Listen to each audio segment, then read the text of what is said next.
In this episode of Travelogue, we're heading to a well-known southern city.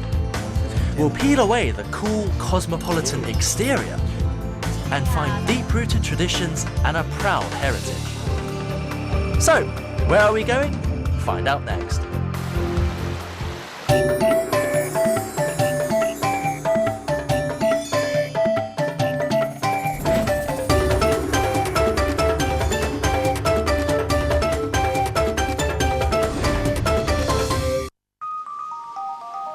Welcome to Southeast China. But where exactly am I? I'm in the most popular city in Zhejiang Province, home to many of China's self-made millionaires. And business is booming. But you can buy practically all the luxury brands in the world here. Skyscrapers, mountains, rivers, and ocean. And rustic, centuries-old villages. This place has everything. And my mission is to find out why. This is one of the liveliest cities in China, but it's also home to many cultural relics that have all but disappeared in this country. Along our way, we'll meet the enterprising people that symbolize what this city really stands for. So where am I? I'm in Wenzhou. Welcome Travelogue, I'm Tianran. So, let's get this show on the road. Located in the south of Zhejiang Province, Wenzhou is a comfortable 2.5-hour flight from Beijing. Be prepared for sunny climes and straight-talking people. If you're in Wenzhou, you have to come here to Wuma Street because this entire street has been the cultural and commercial centre of Wenzhou for over 1,000 years, and almost all of the shops here are locally owned, some of which actually have made it abroad. Rent here is astronomically high, but if you have a shop front here, it means you've really made it big in the world.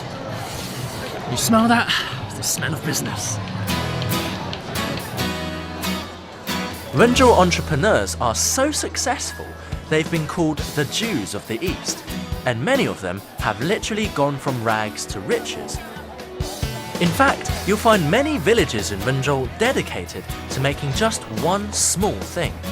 A button, a pen, or perhaps a lighter. It's not an easy road to walk, but the signs of success can be seen all over the streets of Wenzhou today.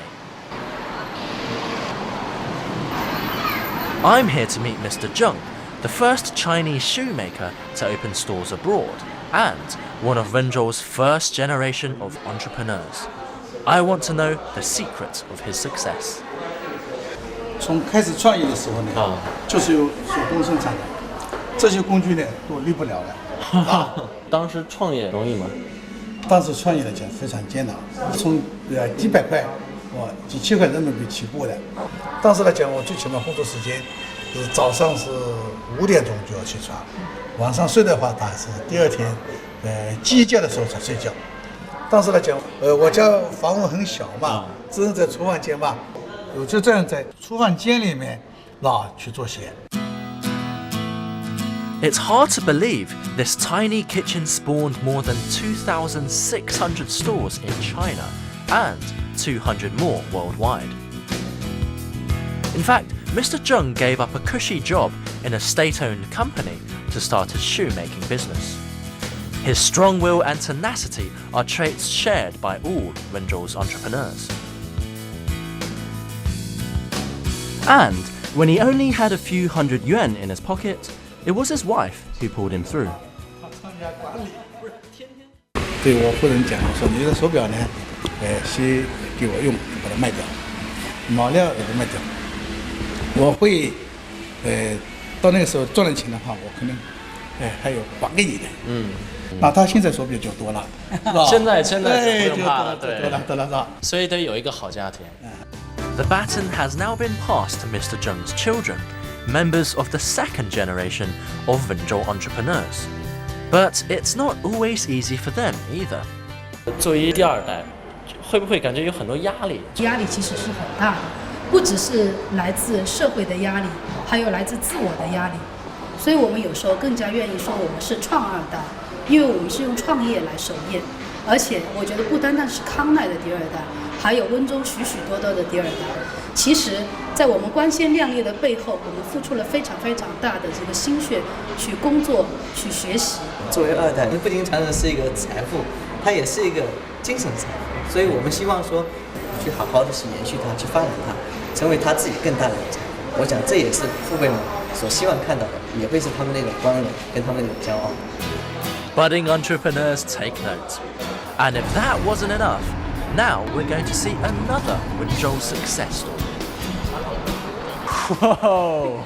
This is an absolutely massive lobby. I thought this was a 5-star hotel, but it's not. Actually, everyone in Wenzhou eats seafood, but there's a huge difference between eating and fine dining. And I'll let you in on a secret. Some people, for their wedding, have to wait an entire year to make a booking here, and that's not a lie. But if you're a normal customer, you can walk straight in. 好，咱们吃吧。It looks palatial now, but this restaurant, Weibo, started life as a 20 square meter snack shop. 30 years later, it's now the best known seafood restaurant in Wenzhou. But get this, the owner still gets up at 3 a.m. every day to buy the seafood from the market. It's his way of ensuring his restaurant always uses the freshest ingredients and maintains the highest standards.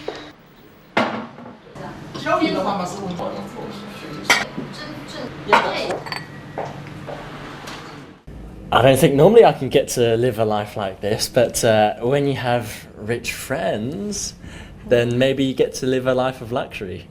欢迎来到温州，今天呢特别安排了几个菜。第一道菜呢就是我们的主食炒粉干。先上主食是为什么呢？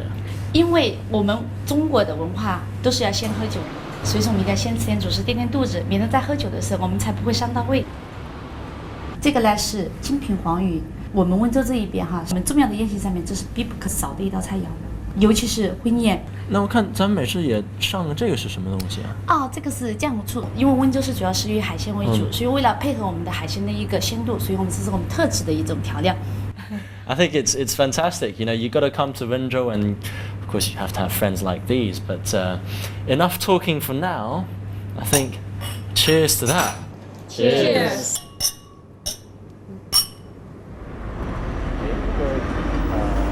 The night has just begun. Time to let our hair down. Thanks to Wenzhou's all year round mild climate, it's no wonder why everyone looks so summery. And once you finish with retail therapy, why not hit one of Wenzhou's mega clubs, where all the rich and beautiful come out to play.